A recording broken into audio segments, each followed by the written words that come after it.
Anong Kaya plano? ako- Bakasyon ba? Bakasyon muna, tapos... Ay, Straight to um, years. Oo. Oo, siguro pahinga muna. But kasi yung meron kaming movie ni Allen. Actually, we started na, nag-one day taping, nag-one day shoot na kami dito. But by November, we'll be flying to Canada. Tapos doon kami mag-shoot ng movie. Ay, wow. Pero for shows, probably baka next year na. Pero may Pahinga usap-usapan, Miss Carmina, may offer daw sa'yo ibang network?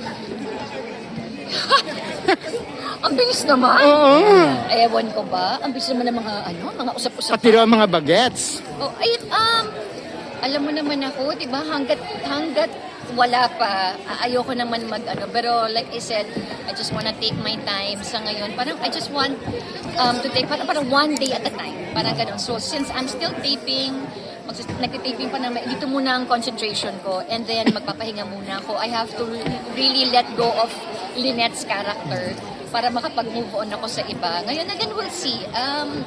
We'll see. I'm not closing my doors.